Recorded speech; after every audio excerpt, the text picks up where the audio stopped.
Soyez bénis une fois de plus. Je suis contente de vous voir ce matin. Amen. Je suis contente de voir la gloire de Dieu sur vos visages. Je suis contente de me sentir dans la présence de Dieu avec les frères. Ça m'a tellement manqué, ça. J'avais hâte. Je bénis le Seigneur pour le privilège qu'il me donne ce matin de parler encore à ce peuple merveilleux que vous êtes. Et je lui dis merci pour sa grâce infinie dans ma vie. Je bénis le Seigneur aussi pour la vie de Régent qui ne cesse de m'encourager dans le service du Seigneur. Et il me donne encore de l'espoir au travers de ses encouragements. Le Seigneur a mis dans mon cœur ce matin un message pour partager avec les frères et sœurs. Et je suis la première consommatrice. C'est pour ça que je lui rends grâce. Je veux juste t'inviter à baisser ta tête. Nous allons confier ce message entre les mains du Seigneur, afin qu'il puisse nous conduire, qu'il puisse nous donner de comprendre ce qu'il veut nous dire.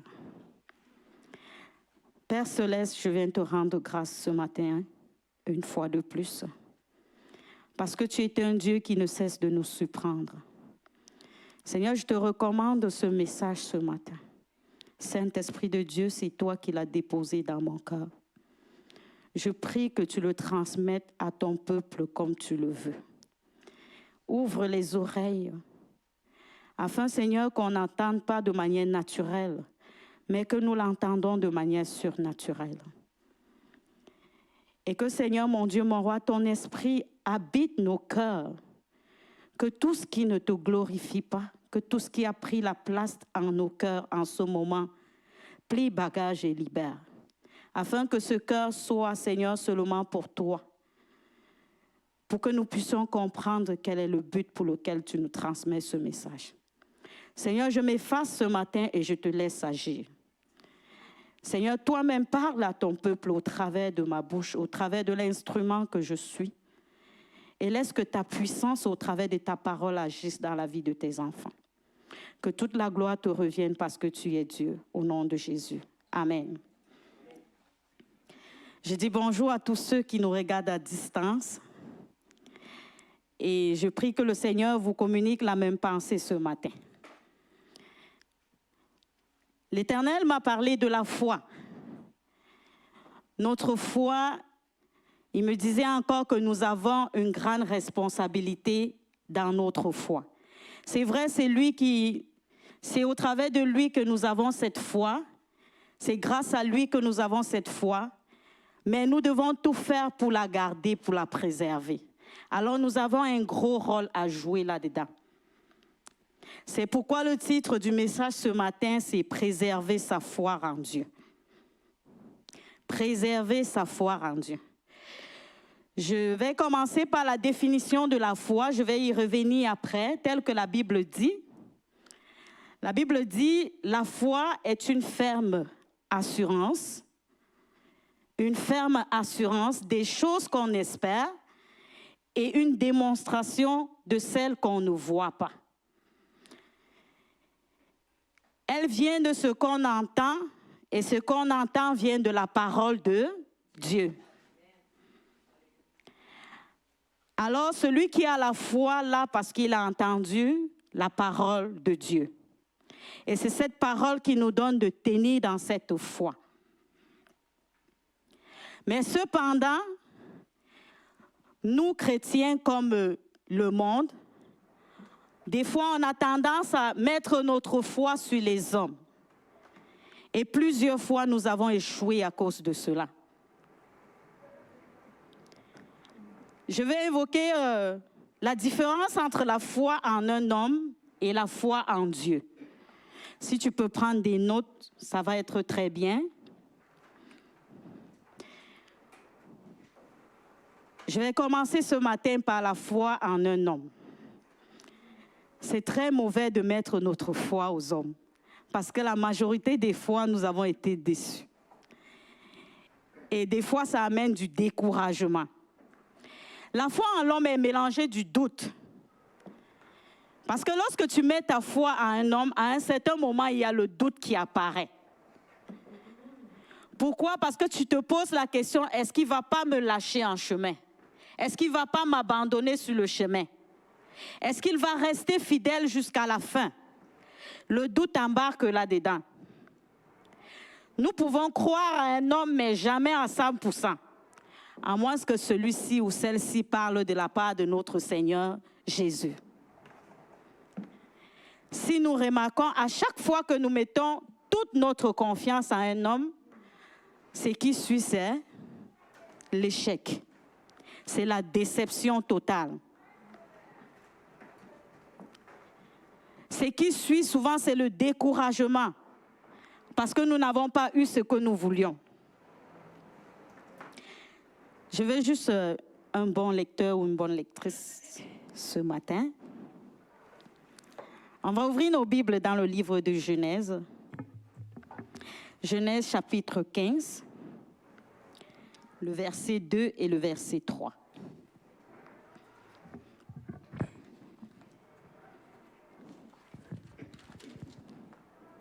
Abraham répondit, « Seigneur éternel, que me donneras-tu? Je m'en vais sans enfant et l'héritier de mes biens, c'est Éliézer de Damas. » Abraham dit, « Tu ne m'as pas donné de descendance et c'est un serviteur de ma famille qui sera mon héritier. » On va lire Genèse 16, versets 2 à 4.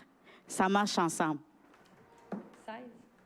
Oui, Genèse chapitre 16, versets 2 à 4.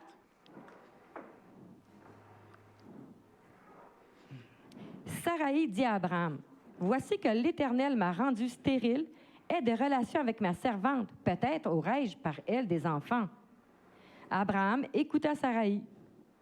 Amen. C'est jusqu'au verset 4? Ah, OK.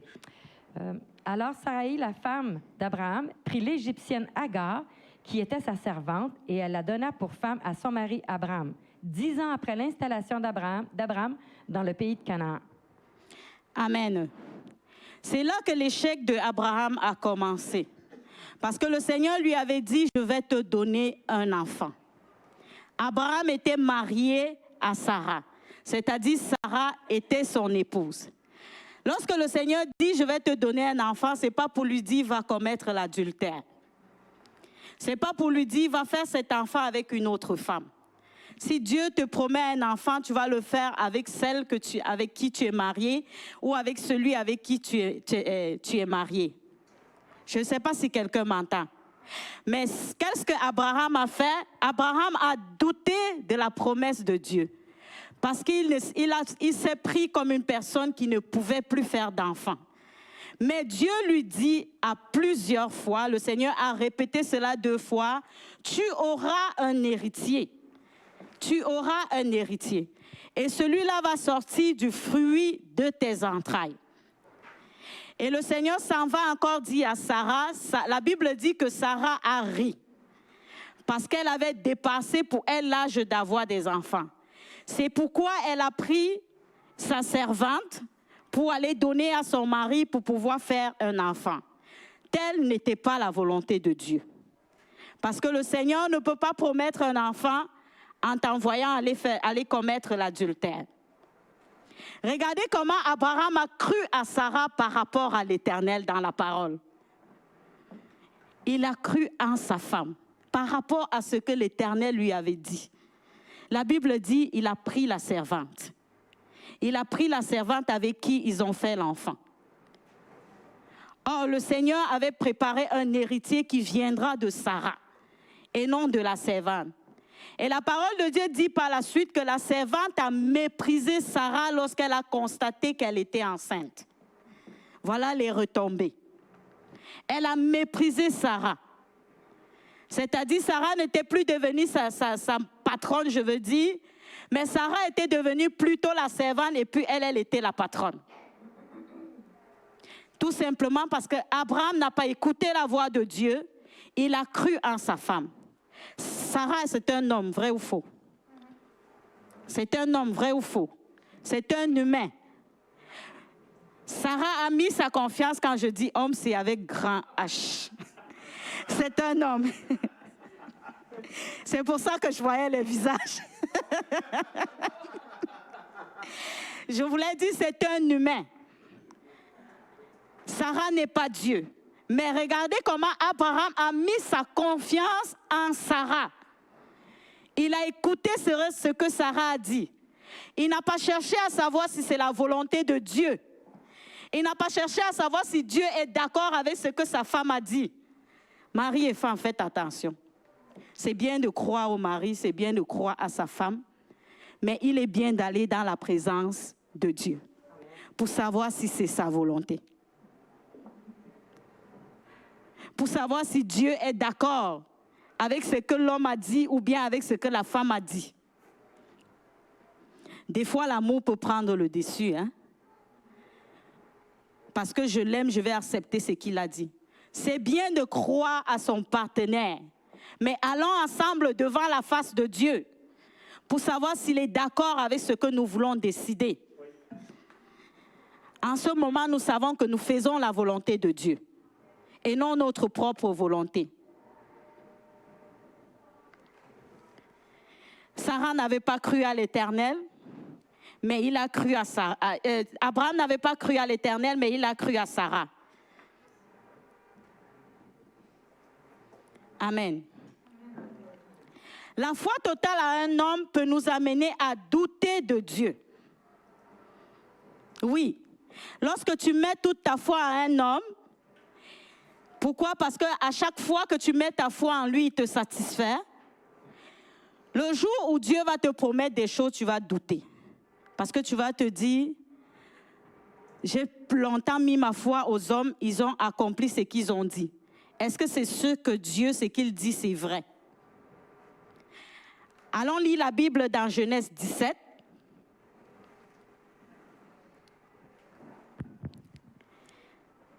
Genèse 17, verset 16 au verset 17 et le verset 19. On va lire ensemble. Vous allez voir comment Dieu a insisté encore en parlant à Abraham. Je la bénirai et je te donnerai même un fils à travers elle. Je la bénirai et elle donnera naissance à des nations, des rois seront issus d'elle. Abraham tomba le visage contre terre, il rit, il dit dans son cœur, un fils pourrait-il naître à un homme de 100 ans? Et Sarah, âgée de 90 ans, pourrait-elle mettre un enfant au monde? Dieu dit, c'est certain, ta femme Sarah te donnera un fils et tu l'appelleras Isaac. J'établirai mon alliance avec lui comme une alliance perpétuelle pour sa descendance après lui. Est-ce que quelqu'un a écouté la parole de Dieu? Le Seigneur a insisté encore à Abraham, je vais te donner un fils qui viendra de Sarah. Ça ne viendra pas d'une autre personne. Mais ça n'a pas empêché qu'il jette ses genoux à terre et qu'il commence à douter de la parole de Dieu. Parce que pour lui, l'âge était avancé, que ce soit pour lui ou pour Sarah. Mais par contre, avant, il avait cru à Sarah. Il est allé prendre la servante avec qui ils ont fait un enfant. Et lorsque le Seigneur insiste sur l'enfant qu'il va donner, Abraham, je veux dire, il n'est même pas d'accord avec la parole de Dieu. Il rejette la parole de Dieu. Ça, c'est douter de Dieu. Il a douté de ce que l'Éternel lui a dit. Et c'est ce qui arrive souvent avec des chrétiens aujourd'hui. Surtout quand notre réponse de l'Éternel n'est pas ce que nous attendions. On commence à douter, on ne croit plus. On se dit, Dieu ne peut pas nous répondre comme ça. Ce n'est pas ce que j'attendais. Dieu ne va pas toujours nous répondre comme nous voulons. La Bible dit, ses pensées ne sont pas nos pensées. Et il est souverain, il agit comme il veut. Et il y a des conséquences lorsqu'on met Dieu de côté et on croit aux hommes. Des conséquences vraiment néfastes. Et à la longue, on commence à regretter. On commence à se poser la question, pourquoi est-ce qu'on avait cru à cet homme ou bien à cette personne? Et on a mis Dieu de côté. La première conséquence que l'Esprit de Dieu m'a révélée, c'est l'éloignement de Dieu. Cela t'éloigne de Dieu. Tu te retires petit à petit.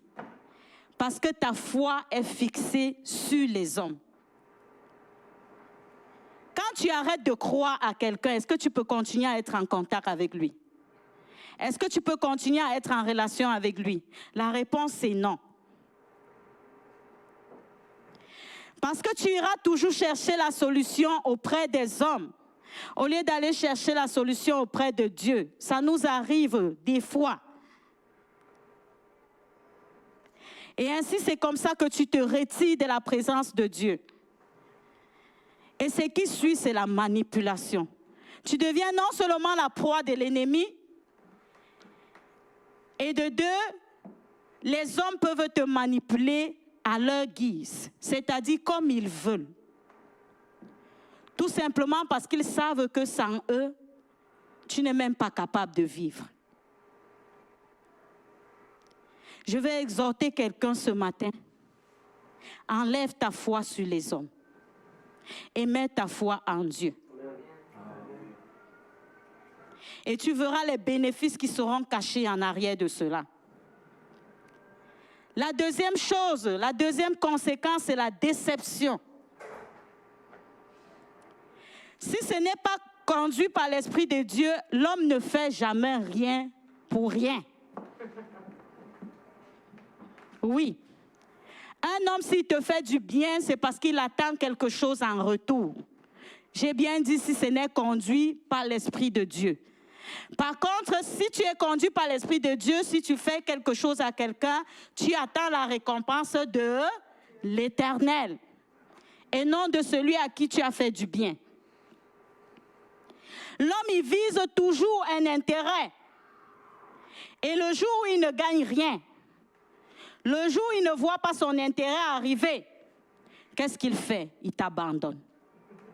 Et il est même capable de te prendre désormais pour son ennemi. Et c'est là où la guerre commence.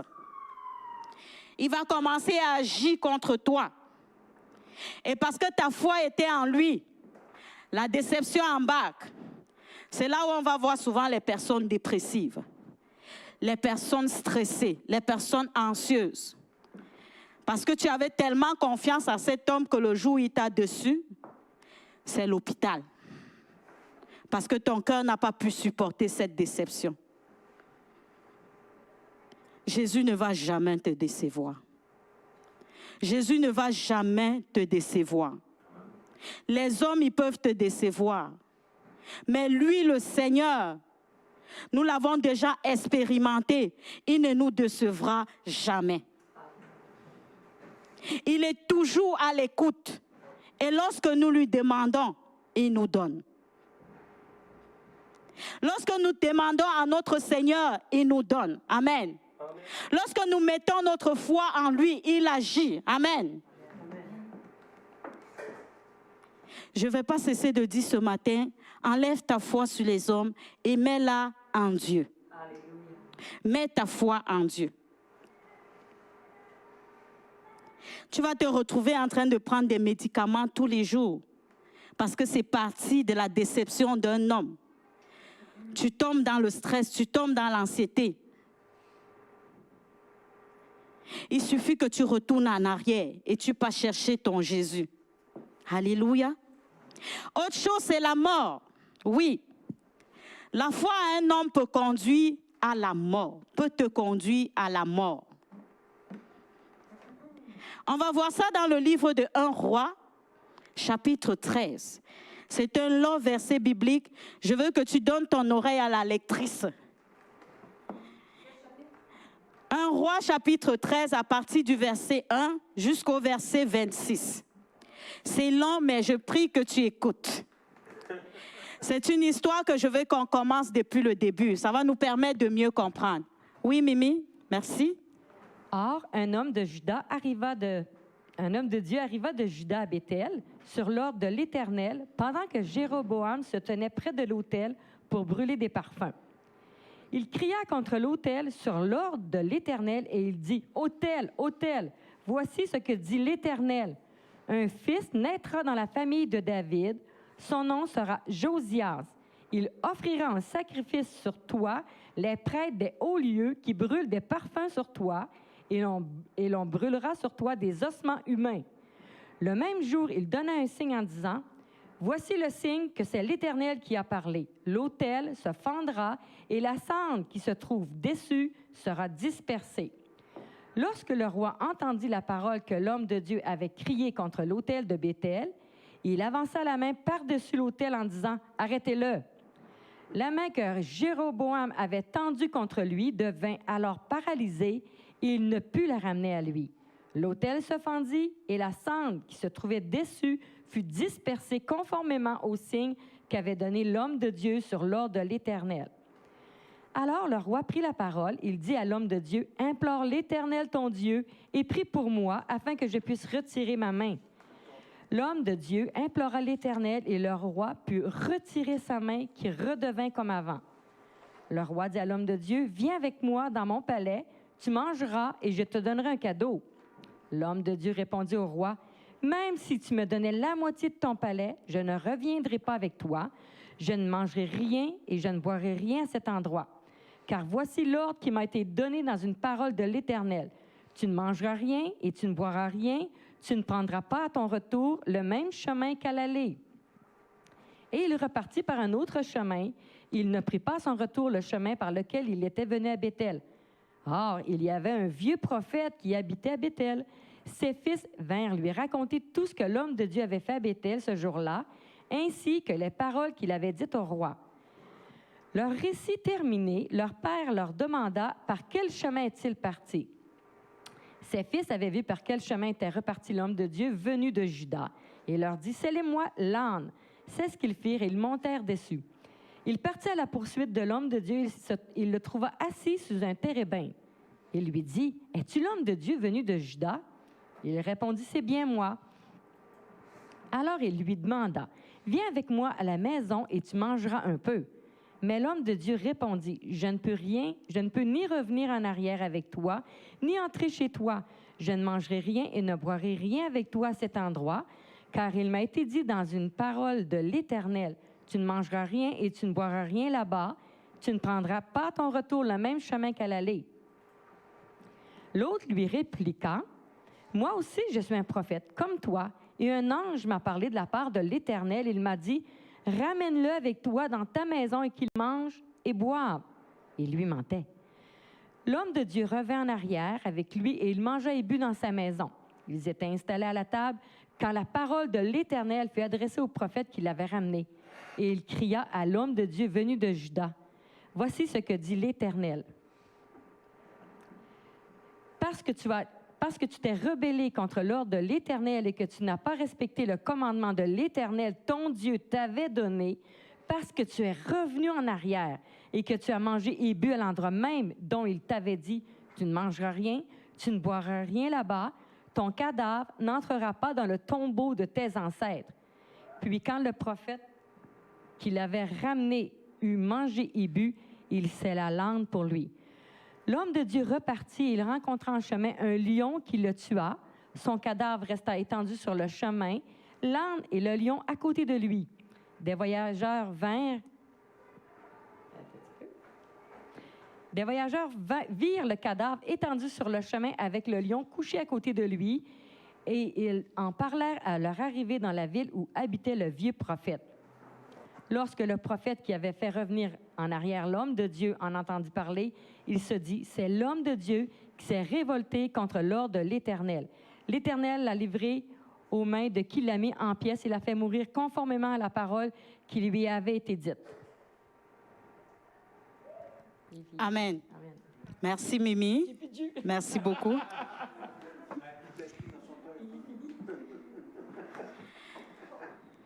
Est-ce que vous avez écouté l'histoire? Le Seigneur avait déjà parlé au jeune prophète, si je peux dire ça comme ça. Le Seigneur lui avait donné des instructions. Tu ne dois pas manger, ni retourner en arrière. Mais un autre homme de Dieu est venu le voir et dit, « Moi aussi je suis prophète. » En lui disant, l'ange m'a parlé. La Bible dit bien, il mentait. Il mentait. Combien de fois il t'est arrivé que le Seigneur t'a révélé quelque chose à toi? Et tu es allé voir un homme, il a changé, il a tout basculé. Il t'a dit autre chose, pour ne pas dire un homme de Dieu. Combien de fois le Seigneur t'a dit, marche sur cette route? Quelqu'un d'autre t'a dit, non, prends ce passage. Tu as choisi le passage que la personne t'a dit. Tu as abandonné la voie que le Seigneur t'a montrée. Il a fini par quoi? Par la mort. Par la mort. Est-ce parce qu'il était vieux prophète que le jeune prophète l'a écouté? Il est bien d'obéir au pasteur, hein? Il est bien d'obéir aux bishops, aux archibishops et toute autre chose. Mais rassure-toi que c'est la volonté de Dieu. La Bible dit, Dieu ne fait acception de personne. De la même manière qu'il parle aux serviteurs de Dieu, il peut aussi te parler. Il suffit que tu sois connecté à son esprit. Je ne suis pas en train de dire ici ce matin de ne pas obéir à Régent. Il faut continuer à l'obéir. Soyons rassurés que ce que le Seigneur nous a dit, c'est ce que nous devons mettre en pratique et non ce que les hommes nous ont dit. Plusieurs fois, nous avons échoué. Je ne dis pas non plus que tu auras peut-être la mort physique, mais la mort spirituelle peut embarquer. Parce qu'un homme est capable de détourner ta spiritualité. Au lieu que c'est toi qui l'évangélise, c'est lui qui va t'évangéliser.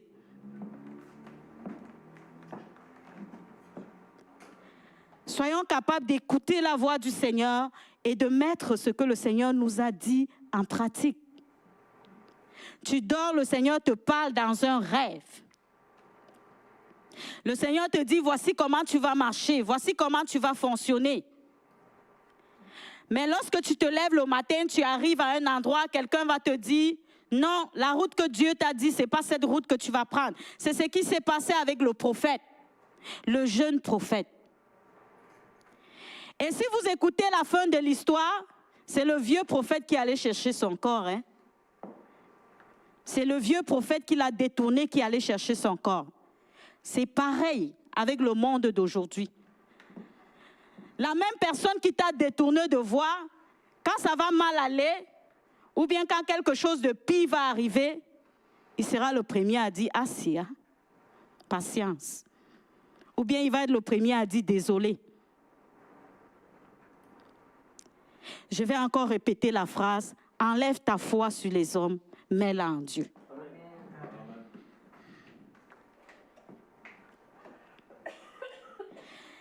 Et en plus de ça, la Bible nous dit que la prophétie doit être examinée.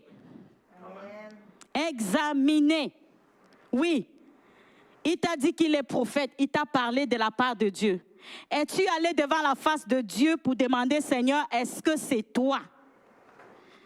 Tu as juste suivi le chemin qu'il t'a montré. Et tu es parti comme ça. Est-ce que vous êtes d'accord avec moi que le pasteur aussi était un homme et qu'il a la chair?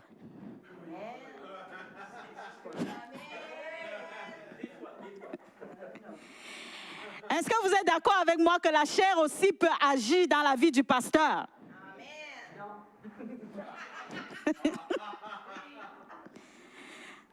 Je ne veux pas t'attaquer, Laurie Jean. Mais moi, je suis là-dedans. Il n'y a pas d'exception. La chair aussi parfois peut se manifester dans la vie de l'homme de Dieu. Je veux juste amener le peuple de Dieu à comprendre que le pasteur n'est pas le pasteur n'est pas Dieu. Il est l'instrument de Dieu. Il est la personne par qui le Seigneur peut passer pour agir dans ta vie. Cela ne veut pas dire qu'il est parfait. La parole de Dieu nous dit que le seul parfait, c'est Jésus. Ça veut dire que tout le monde peut commettre des erreurs. Alors écoute la voix de Dieu. Et c'est cette voix que tu devrais mettre en pratique. Si le pasteur te donne une révélation, mon frère, ma soeur, rentre dans ta chambre, mets-toi à genoux, dis Seigneur, ton serviteur m'a dit, je veux que tu me confirmes. Et si c'est Dieu qui lui a parlé, la nuit ne va pas passer. Le Seigneur va te le confirmer. Parce qu'il parle à tout le monde. Est-ce que quelqu'un a compris ça? Il parle à tout le monde. C'est pour ça qu'il dit, il faut éprouver la prophétie. Il faut examiner la prophétie. Ne comprends pas juste et tu te jettes là-dedans. Il y a une petite histoire qui me tracasse souvent. Les mariages où c'est le serviteur de Dieu qui vient dire à la femme ou à l'homme, Dieu m'a dit que voici ta femme. Aïe, aïe, aïe. Dieu m'a dit que voici ta femme. Ou bien Dieu m'a dit voici ton mari. C'est parce que ce n'est pas le pasteur et toi qui allez être en amour. Il faut que Dieu commence à révéler ton amour à toi. Et la plupart de ces mariages échouent. Et quand il y a des difficultés plus tard, on court voir qui? Le pasteur qui a arrangé le mariage. Pour ma part, je dis bien pour ma part, là c'est moi qui parle. Il serait mieux que le Seigneur te révèle ton mari ou ta femme, puis tu tiens sa main, tu vas voir le pasteur avec. En ce moment, le pasteur peut vous aider dans la marche. Et pendant que vous serez en prière, si ce n'est pas la volonté de Dieu, de la même manière que le pasteur, le Seigneur va révéler à l'homme de Dieu, il va révéler aussi aux deux personnes qui veulent s'aventurer. Ça, c'était un exemple, c'est passager. Ce prophète, parce qu'il a cru en l'autre prophète, il a fini par la mort.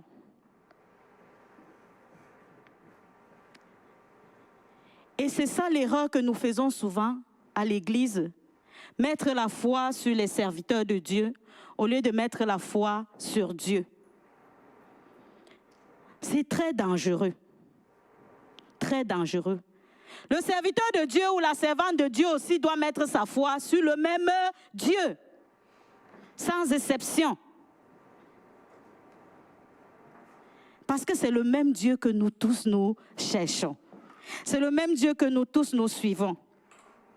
C'est là où ce qui se passe souvent le matin, quand tu veux aller à l'église et que ça sonne dans ton oreille, il ne faut pas que je parte.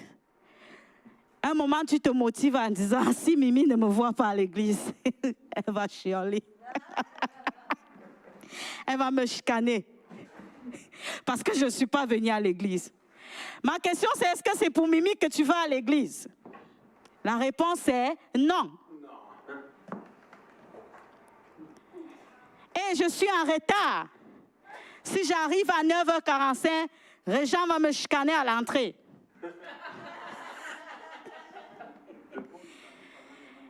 Est-ce que c'est juste Régent qui va te chicaner? C'est parce que même le cœur de Dieu est triste là-haut.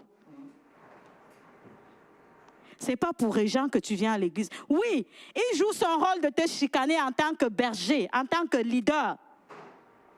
Mais c'est d'abord de Dieu que tu devais t'inquiéter. Qu'est-ce que le Seigneur pense de moi, comme je ne suis pas arrivée à l'heure? Ce n'est pas Régent, ce n'est non plus Mimi. Il ne faut pas que le pasteur, le serviteur de Dieu ou la servante de Dieu, ou un frère ou une sœur, soit le but pour lequel tu te motives pour te lever et aller dans la présence de Dieu. Il faudrait que la personne qui te motive, ça soit Dieu lui-même. Dieu lui-même. Afin que tu puisses être dans sa présence. Des fois, c'est les personnes qui habitent dans la même maison pour aller à l'église le matin.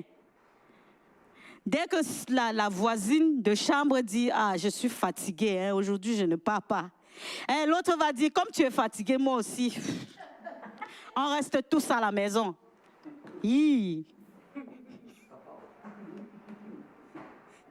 J'espère que je n'ai pas touché la sensibilité de quelqu'un ce matin. C'est parce que la sœur va rester à la maison parce qu'elle est fatiguée. Mais toi, est-ce que tu étais fatigué? Non. Tu pouvais aller à l'église. Mais comme la sœur ou le frère a dit, je ne suis pas capable. Toi aussi, je ne suis pas capable. On reste à la maison. As-tu pensé à ce que Jésus va penser de toi? Non, ça n'a pas traversé ton esprit. Que Jésus soit le seul motif pour lequel tu vas être motivé d'aller dans sa présence. C'est le meilleur moyen. Parce que lorsque tu pars dans la présence de Dieu à cause de Christ, le Seigneur, il est tellement content, son cœur est dans la joie. S'il pouvait ouvrir tes yeux, que tu vois comment il est content dans le ciel, tu vas être tellement dans la joie. Alléluia. Que ça soit la chose qui te motive pour aller dans sa présence. Amen.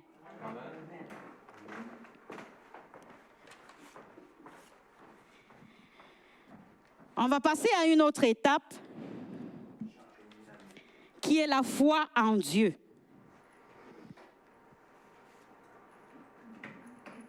La foi en Dieu.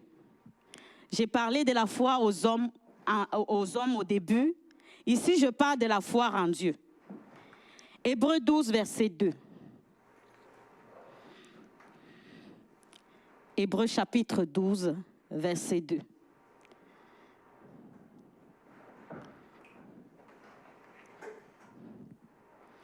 Faisons-le en gardant les regards sur Jésus qui fait naître la foi et l'amène à la perfection. En échange de la joie qui lui était réservée, il a souffert la croix en méprisant la honte qui s'y attachait et il s'est assis à la droite du trône de Dieu. Alléluia. C'est lui qui garde notre foi. C'est lui qui la protège. À moins que nous sachions que nous avons notre part de responsabilité. Celle de mettre notre foi totalement en lui. Je crois que c'est la foi en Jésus qui est la seule foi dont nous devons avoir. Alléluia. C'est la seule foi en laquelle nous devons nous tourner. C'est la seule et l'unique. Il n'y en a pas deux. Nous pouvons croire au Fils de Dieu aveuglement parce qu'il est le modèle à suivre. Il est le modèle à suivre. C'est en elle que nous devons avoir foi, car la vérité, c'est en Dieu et en Jésus seul. Alléluia. On va parler de ce que la foi en Dieu nous apporte. Je vais demander qu'on lise la Bible dans le livre de Romains 10, le verset 17. J'ai commencé par ça au début, je reviens dessus. Romains 10, verset 17, quelqu'un d'autre va ouvrir Hébreux 11, verset 1. Ainsi, la foi vient de ce qu'on entend, et ce qu'on entend vient de la parole de Dieu. Hébreux 11. Oui, verset 1. Hébreux 11, verset 1. Or, la foi, c'est la ferme assurance des choses qu'on espère, la démonstration de celles qu'on ne voit pas. Amen. La foi vient de ce qu'on a, et ce qu'on entend vient de la parole de... On n'a pas dit de la parole des hommes. La parole de Dieu. C'est en cette foi-là que nous devons croire. Parce que c'est de la part de Dieu. Le Seigneur ne nous ment jamais. Et la Bible dit, il n'est pas un homme pour mentir, ni le Fils de l'homme pour se repentir. Ce que sa bouche dit, sa main l'accomplit. Alléluia. Il ne ment jamais. Et il ne se trompe jamais. Par contre, un homme peut se tromper. Elle nous apporte de l'espérance, la foi en Dieu, comme la définition a dit. Les choses qu'on espère.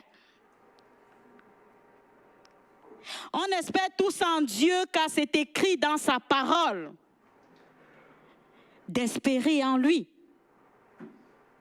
Combien de fois tu as espéré aux hommes, ils t'ont déçu? Combien de fois tu as fait confiance, tu as mis toute ta confiance aux hommes. Ils t'ont mis au carrefour. C'est-à-dire, tu es dans un carrefour comme ça, tu regardes la route en arrière, la route en avant, la route à côté, la route de ce côté. Il n'y a pas de secours qui arrive. Alors tu commences à te poser la question. Dieu, m'as-tu oublié? Des fois, c'est en ce moment qu'on commence à penser à Dieu. Hein? Amen. On commence à le chercher. Seigneur, tu m'as oublié. Est-ce que je ne suis pas aussi comptée parmi tes enfants? Non, si c'est le temps de revenir, reviens. Reviens à ton Dieu, reviens à ton Créateur. Reviens à celui qui ne va jamais t'abandonner. Celui qui ne va jamais te lâcher sur le passage. Il ne va jamais te laisser au carrefour. Même s'il n'y a personne qui arrive, tu vas ressentir une main qui va venir de nulle part, qui va te toucher et qui va satisfaire ton cœur, qui va te consoler, qui va t'apaiser. Alléluia. La main de l'Éternel. Elle nous apporte de l'assurance. Comme Hébreux 11, que Mimi a lu tantôt, a dit, Hébreux 11, verset 1. Nous avons une ferme assurance. Parce que l'Esprit de Dieu rend témoignage en nous. L'Esprit de Dieu nous rend témoignage que notre Dieu est vrai et qu'il accomplit ses promesses dans nos vies. Il accomplit ses promesses. J'aime le verset biblique qui dit, même si la promesse tarde, continue à attendre parce qu'elle finira par s'accomplir. Alléluia. Même si ça tarde, continue à attendre. Cette foi-là nous donne l'assurance. Et c'est ça qui nous fait avoir la patience. Parce que nous savons que ce n'est pas un Dieu ce n'est pas un homme qui nous a fait la promesse, mais c'est le Dieu qui est au-dessus de toute autre chose. Il a reçu le nom au-dessus de tous les noms. Nous avons foi en cela. Et ça fait que nous attendons la promesse sans nous fatiguer. Nous attendons la promesse sans désespérer parce qu'elle finira par s'accomplir. Alléluia. Elle finira par s'accomplir. Je vais encore répéter la phrase. Enlève ta foi aux hommes, mets-la en Jésus et tu ne seras pas déçu. Amen. Autre chose que la foi en Dieu nous apporte, elle nous donne la victoire sur l'ennemi. Le fait de déclarer la parole de Dieu avec foi, ça ébranle nos ennemis. C'est-à-dire quand tu la déclares et qu'il y a la foi qui monte dans ton cœur, que ce que tu es en train de dire, ça va s'accomplir.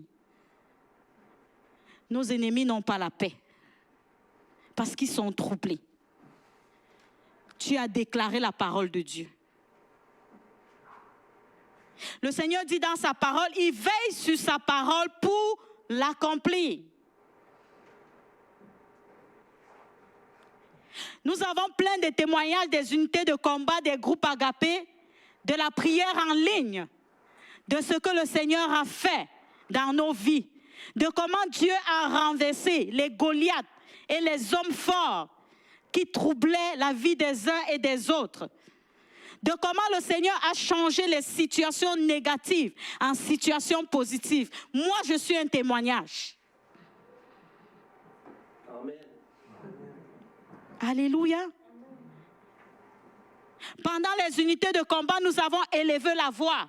Nous avons terrassé l'ennemi et nous l'avons vu être terrassé. Nous avons vu comment le Seigneur a anéanti les œuvres de l'ennemi dans nos vies. Pourquoi? Parce que nous avons déclaré sa parole avec foi. Et elle a agi. Elle agit encore jusqu'aujourd'hui. J'ai hâte que les unités de combat recommencent, par exemple. Ah oui, il le faut. Je dis encore, nous étions au groupe Agapé. Le Seigneur s'est tellement glorifié. Quand on se réunit à son nom, hein, il répond toujours. Il répond toujours lorsque les saints se réunissent ensemble. Oui. Parce que c'est sa volonté. Alléluia. C'est sa volonté que nous soyons réunis dans sa présence. Toi, chacun de nous ici a déjà donné un sujet de prière en ligne. Et lorsque les servantes de Dieu ont élevé la foi pour ça, après 2 jours, ils appellent Mimi. Le Seigneur a encore fait. Est-ce que quelqu'un peut acclamer le Seigneur ce matin? Acclame le Seigneur. Le Seigneur a encore fait. Le sujet de prière dont je vous ai donné, l'Éternel s'est glorifié. Il a agi. Il répond toujours lorsqu'on l'invoque. Alléluia. Ouvrons nos Bibles dans le livre de Matthieu 17, verset 1. Matthieu 17, verset 1.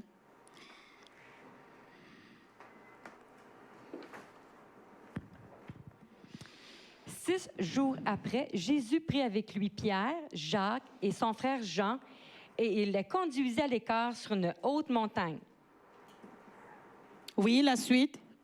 Il fut transfiguré devant eux, son visage resplendit comme le soleil et ses vêtements devinrent blancs comme la lumière. L'autre verset, oui. Et voici que Moïse et Élie leur apparurent, ils s'entretenaient avec lui. Amen. La Bible dit que Christ est allé à la montagne avec ses disciples. Qu'est-ce qu'ils allaient faire là-bas? Entrer dans la présence de Dieu. Je veux juste exhorter ce matin. Quand ça ne va pas, va à la montagne. Va à la montagne. Va chercher Jésus. Parce que je suis convaincue que si tu le cherches, il va te répondre. Et il va agir. Amen. Tout simplement parce que tu es allé avec foi. La Bible dit, si vous avez la foi comme un grain de sénévé et que vous déclarez à une montagne de s'éteindre, de s'aplanir, elle va s'aplanir. Quelle est la montagne qui résiste encore dans ta vie? Le Seigneur te dit ce matin, déclare sa parole avec foi et tu verras cette montagne s'aplanir. Déclare sa parole avec foi. Quelle est cette épreuve qui résiste encore dans ta vie? Déclare la parole de Dieu sur cette épreuve. Il dit dans le livre de Luc 10, 19, « Je vous ai donné autorité sur les serpents, sur les scorpions et sur toute puissance de l'ennemi. » Regardez comment le Seigneur nous inonde de sa puissance. Alors Satan n'a pas d'objectif dans nos vies. Déclare la parole de Dieu avec foi.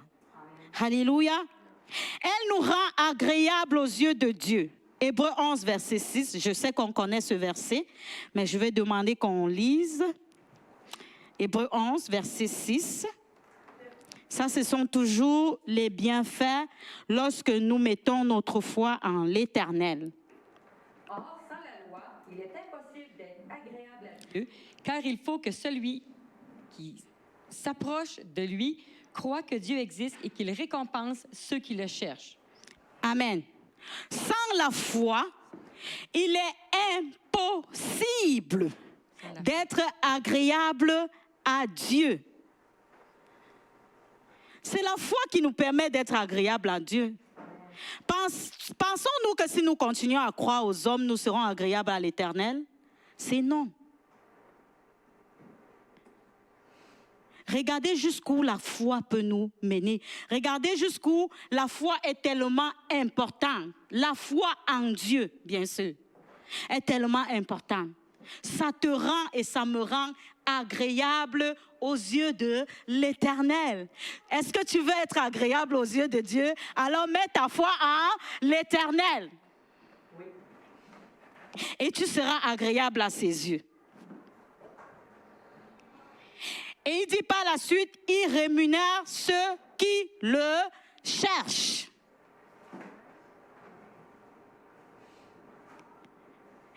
Si tu as demandé et que jusqu'à présent que tu n'as pas encore reçu, fais grandir ta foi. Si la foi était ici à la cheville, moi c'est ma prière. Je dis tout le temps, Seigneur, si ma foi est encore à la cheville, fais-la monter. Parce que je veux que ma foi grandisse. Augmente ta foi et demande avec cette foi grandissante. Le Seigneur dit, il rémunère ceux qui le cherchent. Amen. Amen. Il agit, il répond quand tu le cherches. C'est pour ça qu'il faut aller à la montagne. Nous avons plusieurs témoignages dans la Bible des personnes qui ont été guéries par la foi.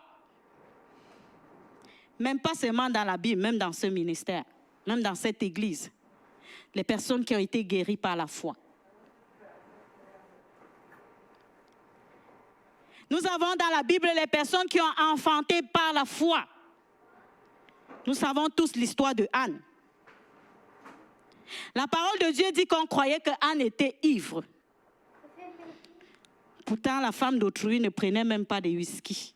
Rien. Mais elle était ivre de Jésus-Christ. Elle était ivre du Saint-Esprit. Elle était ivre parce qu'elle soupirait devant le Seigneur dans le désir d'avoir un enfant. Par la foi, elle a eu cet enfant. Nous savons tous l'histoire de Batimée. Par la foi, il a eu la vue. L'histoire de la femme à la perte de sang. Elle se disait en elle-même, si je peux seulement toucher le pan du vêtement de Jésus, je suis certaine que je serai guérie. Ça, c'est une foi de folie. Et lorsqu'elle a touché le pan du vêtement de Jésus, elle a arrêté de saigner. Et c'était sa délivrance. Alléluia. Amen.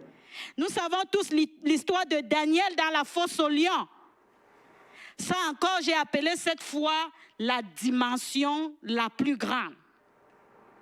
Parce que Daniel a mis sa foi en Dieu. Et le Seigneur l'a délivré de cette fosse.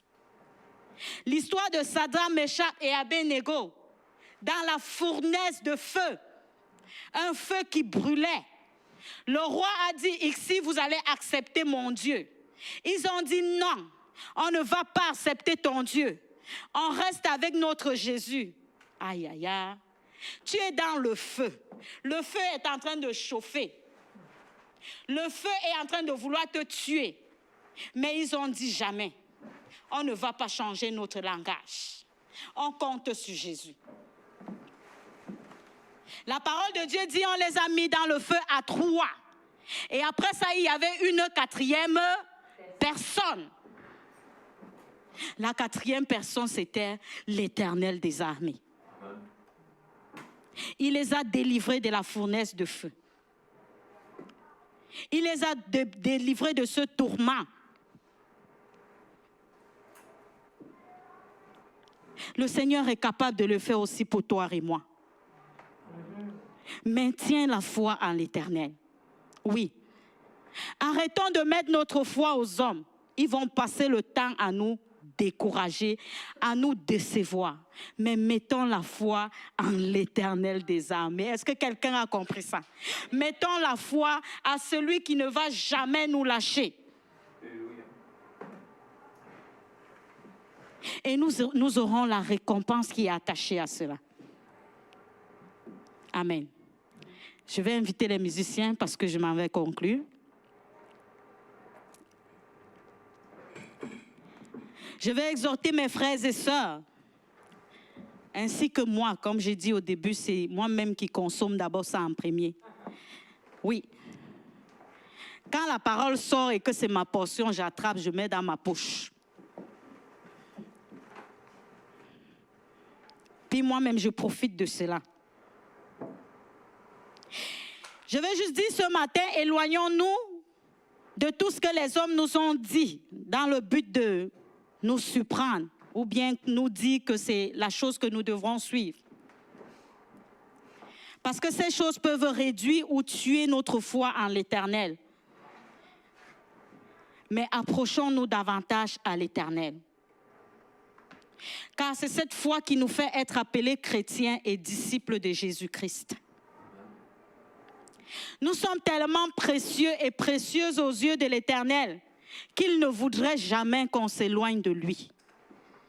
Il veut que nous soyons toujours proches. Il t'appelle, il m'appelle la prunelle de ses yeux.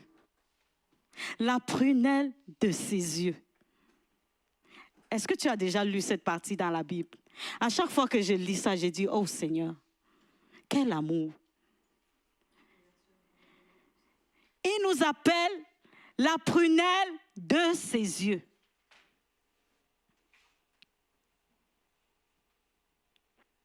Je ne sais pas à quel niveau ta foi était rendue ce matin.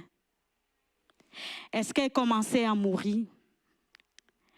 Est-ce qu'elle tu commençais à être découragé? Ou alors ta foi était juste aux hommes? On peut commencer à jouer la musique parce qu'on va prier. Est-ce que ta foi était encore fixée sur les hommes? Ou bien même celle que tu avais en Dieu est en train de s'abanir tout tranquillement, est en train de mourir parce que tu te sens découragé.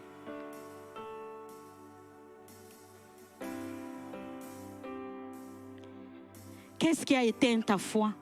Ou bien qu'est-ce qui l'a diminuée? Est-ce qu'elle est grandissante ou bien elle part en régression?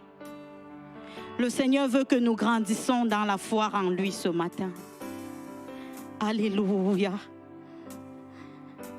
Le Seigneur veut que notre foi puisse être grandissante et que nous ayons les regards seulement fixés vers lui.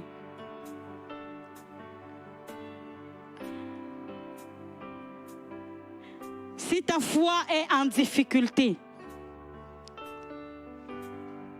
et que tu veux qu'elle se réveille ce matin, si tu veux que cette foi soit réanimée, le feu de l'Éternel est disponible pour la réanimer ce matin, pour relever ta foi, pour te maintenir debout.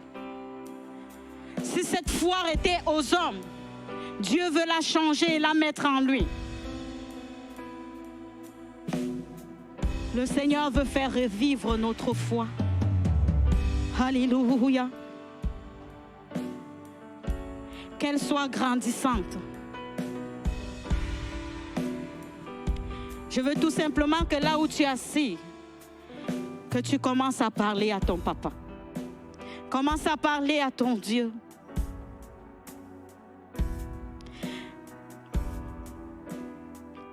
Pendant que la musique est en train de jouer, prends 2-3 minutes, parle à ton Dieu. Dis Seigneur, ma foi.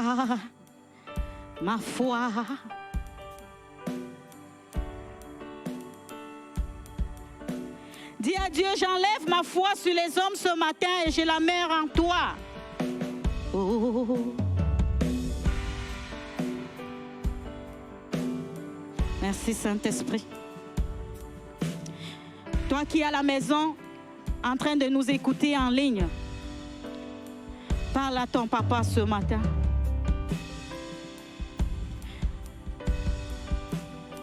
Que l'Éternel réanime nos foi. Que le feu de l'Éternel se répande en nous, afin que nous puissions grandir, que nous puissions avancer.